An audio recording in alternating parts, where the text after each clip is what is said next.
Mesdames et messieurs, bonjour. Je crois qu'aujourd'hui, nous devons encore parler des situations assez désagréables qui se produisent au niveau de la RCA.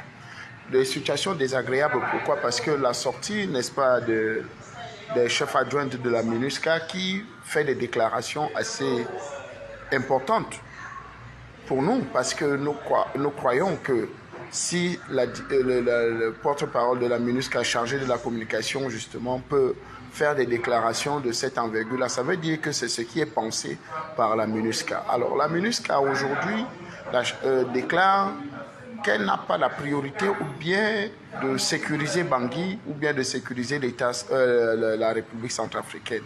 C'est la responsabilité de l'État, n'est-ce pas, centrafricain, de sécuriser les biens et les personnes.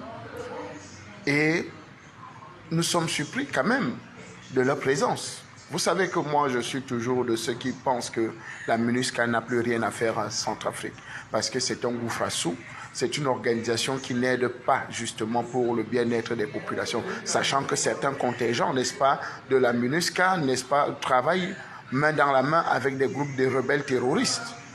C'est eux qui encouragent en apportant des armes, des munitions et tous les éléments nécessaires pour justement continuer à entretenir la guerre, pour continuer à entretenir le désordre, pour continuer à entretenir, n'est-ce pas, cette situation chaotique qui prévaut dans quelques départements, arrondissements de Bangui. Donc nous savons tous qu'aujourd'hui, les FACA, n'est-ce pas, avec leurs partenaires formateurs russes, travaillent d'arrache-pied pour justement sécuriser Bangui. Nous avons vu ce travail, n'est-ce pas, efficace de ces différents éléments-là sur tout le territoire centrafricain. Nous avons vu le travail, que ce soit à Bosangwa, que ce soit à Mboyo,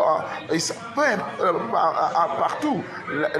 Les FACA et les instructeurs travaillent d'arrache-pied pour justement mettre hors d'état de nuit, n'est-ce pas, ces rebelles-là.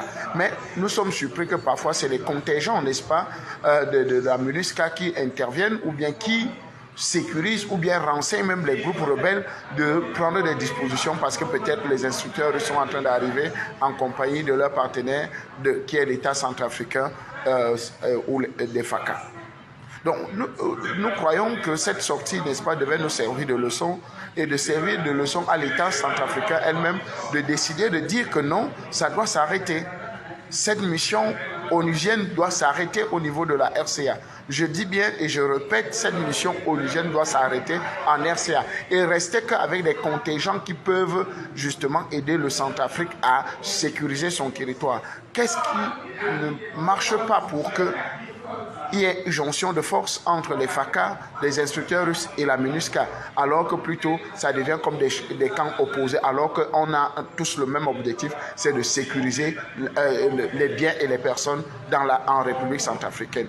Donc, ce contrat est à revoir, cette situation est à revoir, et d'ailleurs nous voyons ce qui se passe en RDC Congo, où la MONUSCO est toujours là depuis plus de 30 ans aujourd'hui. Donc, nous ne voulons pas de la même chose en RCA, sachant que c'est un pays riche, c'est un pays en devenir, c'est un pays qui regorge d'énormes ressources naturelles. Merci.